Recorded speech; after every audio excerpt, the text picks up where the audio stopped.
हाँ जी, हाँ जी। Good morning, good morning, good morning दोस्तों। कैसे हैं आप सभी लोग? मैं उम्मीद करती हूँ आप सभी लोग अच्छे होंगे, स्वस्थ होंगे, मस्त होंगे, अच्छे से अपनी पढ़ाई भी कर रहे होंगे।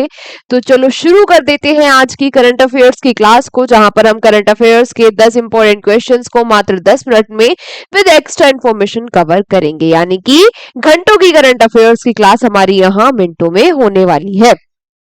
पहला प्रश्न आप सभी लोगों के सामने क्या है कि recently which international film festival have the Marathi films जीव एंड अप्रैल में 99 बीन सिलेक्टेड। तो अभी हाल ही में जो दो मराठी फिल्में हैं जिनका नाम क्या क्या है, जीव और अप्रैल मई 99, को किस अंतरराष्ट्रीय फिल्म समारोह में चयनित किया गया है? देखो, पहली बात यहां पर हम कर लेते हैं इन फिल्मों के बारे में। तो जो जीव फिल्म है, जीव द क्रिएचर, इसके डायरेक्टर कौन है? इस फिल्म के डायरेक्टर है भाई रविंद्र जाधव। ठीक है। किसके किसके ऊपर है ये मूवी या किस पर बेस्ड है? तो जो महाराष्ट्र की कोंकणी ट्राइब है उसके ऊपर ये मूवी बेस्ड है। किस पर?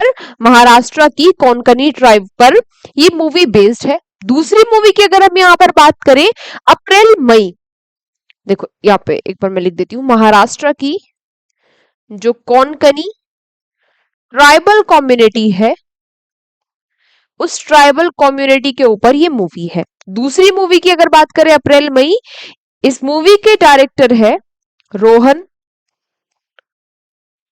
मापुष्कर।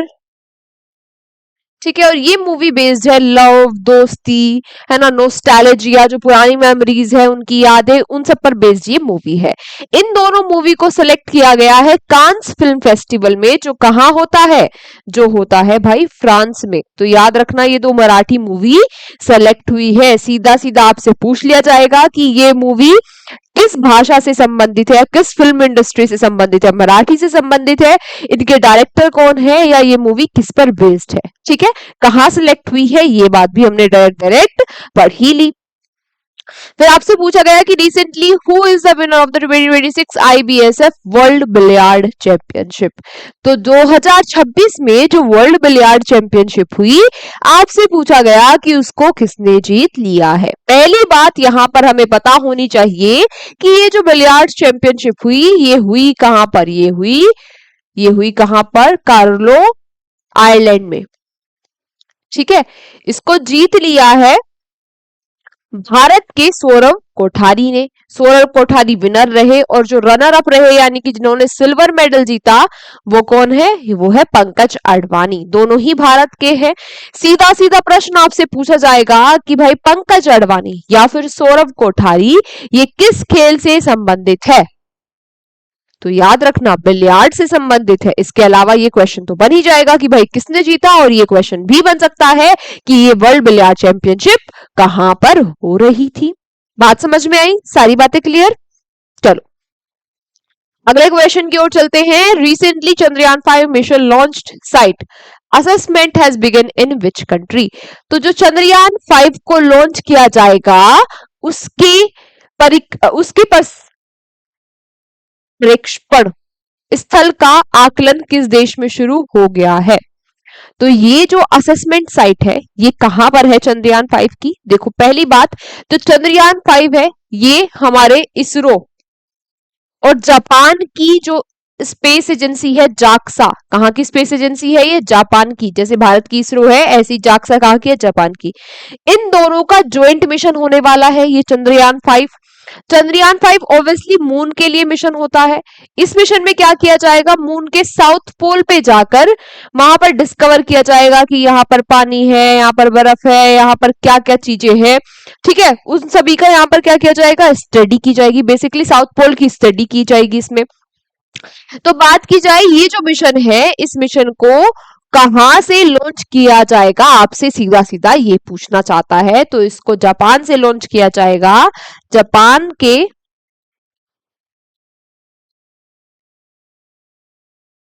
टेंग नाशिमा से इसको लॉन्च किया जाएगा। ठीक है। बात समझ में आई? कहां से लॉन्च होगा? जापान से। इंडिया और जापान का ज्वाइंट मिशन ये रहने वाला है इस बार चंद्रयान 5, और प्लान किया जा रहा है 2028 तक इसको लॉन्च करने का, है ना? कब तक लॉन्च करने का? 2028 तक। यहां पर आप लोगों के लिए क्वेश्चन फॉर यू क्या है? यहां पर आज आप लोगों के लिए क्वेश्चन फॉर यू का मतलब जिसका आंसर आप क्लास के बाद कमेंट बॉक्स में देते हो। आपको मुझे चंद्रयान के बारे में जितनी भी बातें आपको पता हो कि चंद्रयान 1 कब लॉन्च हुआ, चंद्रयान 2 कब लॉन्च हुआ, सक्सेसफुल रहा नहीं रहा, चंद्रयान 3 कब लॉन्च हुआ, ये सारी बातें आपको मुझे क्लास के बाद कमेंट बॉक्स में बतानी है, ठीक है? और स्पेशली ये तो बताना ही है कि किस किस साल ये लॉन्च हुए। चंद्रयान 1 कब लॉन्च हुआ, चंद्रयान 2 कब लॉन्च हुआ, चंद्रयान 3 कब लॉन्च हुआ, और कौन सा सक्सेसफुल मिशन रहा, कौन सा मिशन फेल हो गया इनमें से। बात समझ में आई? चलो चलते हैं अगले क्वेश्चन पर। Recently what year has France set as the deadline to end its dependency on fossil fuel? France ने जीवाश्म ईंधन पर अपनी निर्भरता समाप्त करने का जो टारगेट रखा है वो क्या रखा है? तो यहां पर एक क्वेश्चन रिवाइज कर लो, कल की क्लास में शायद हमने पढ़ा था कि फ्रांस के जो प्रेसिडेंट है एमनुएल मैक्रोन, उन्होंने क्या किया था?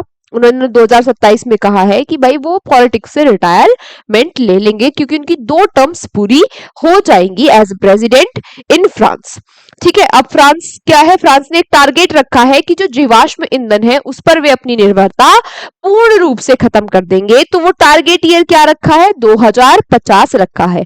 फ्रांस का टारगेट है कि वो कोयले पर अपनी निर्भरता 2030 तक खत्म कर देंगे, ऑयल पर अपनी निर्भरता, तेल पर अपनी निर्भरता 2045 तक खत्म कर देंगे, और गैस पर अपनी निर्भरता फ्रांस 2050 तक खत्म कर देगा। यानी कि जितने भी फॉसिल फ्यूल्स है उन पर वो अपनी निर्भरता लगभग 2050 तक समाप्त कर देगा। ये टारगेट है फ्रांस का। बात समझ में आई? चलो नेक्स्ट आपसे पूछा गया क्या कि recently from which country has international drug trafficking Mohammed Salim Dola been extradited to India under operation global hunt? अभी हाल ही में ऑपरेशन ग्लोबल हंट के तहत अंतरराष्ट्रीय ड्रग तस्कर मोहम्मद सलीम डोला को किस देश से भारत में प्रतिस्थापित किया गया है? देखो आपको पता ही चल गया होगा, ये इंटरनेशनल ड्रग ट्रैफिकर था, एक सिंडिकेट चलाता था कई देशों में ड्रग्स के लिए। इसको भारत में लाया गया है क्योंकि भारत में भी ये मोस्ट वांटेड था,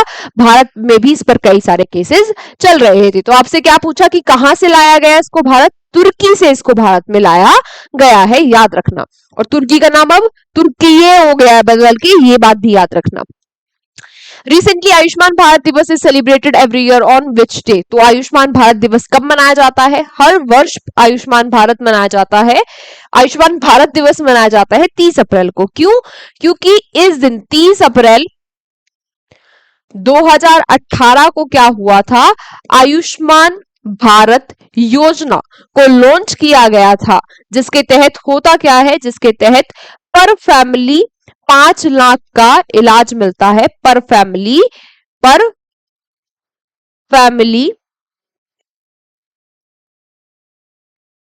पर ईयर, ठीक है?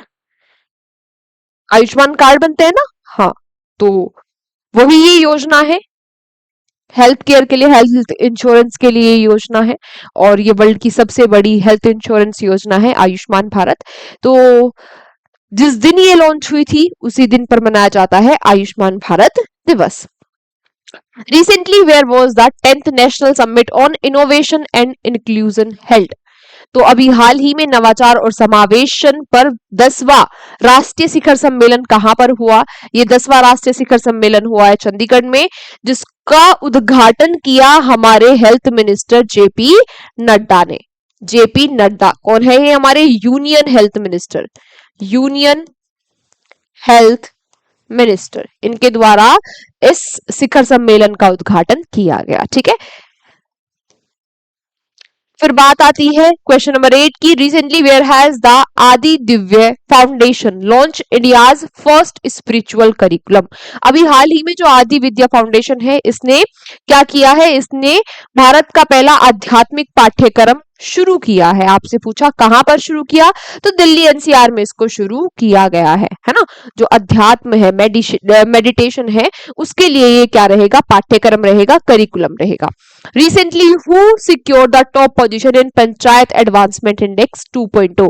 तो पंचायत एडवांसमेंट इंडेक्स यानी कि पंचायत उन्नति सूचकांक 2.0 में वो कौन सा राज्य है जिसने शीर्ष स्थान प्राप्त किया है? पंचायती राज के मामले में शीर्ष स्थान प्राप्त किया है त्रिपुरा ने। त्रिपुरा के सिपाही जाला डिस्ट्रिक्ट में एक जुगल किशोर नगर नाम की ग्राम पंचायत है जिसने टॉप किया है इस इंडेक्स में। ठीक है, बात समझ में आई? चलो, आज का हमारा last question, recently who has been appointed as the interim AIIMS Delhi director. तो एम्स दिल्ली के अंतरिम डायरेक्टर किसको बनाया गया है? निखिल टंडन को। ये बात भी आप लोग याद रख लेना। आज की क्लास हमारी यहीं तक थी। Thank you so much everyone. Class में अंत तक बने रहने के लिए इस क्लास की पीडीएफ आपको मिलेगी हमारे एग्जाम जर्नी के टेलीग्राम चैनल पर, वहां से जाकर आप लोग पीडीएफ ले लेना। आज आप लोगों का होमवर्क क्या रहेगा, कल के जो क्वेश्चंस है वो फटाफट से आप खुद से खुद ही रिवाइज कर लेना। आज ये आपका रहेगा होमवर्क। ठीक है, मिलते हैं आपसे कल की क्लास में। तब तक आप लोग यूं हंसते रहिए, मुस्कुराते रहिए, देखते रहिए exam journey. Take care, bye bye.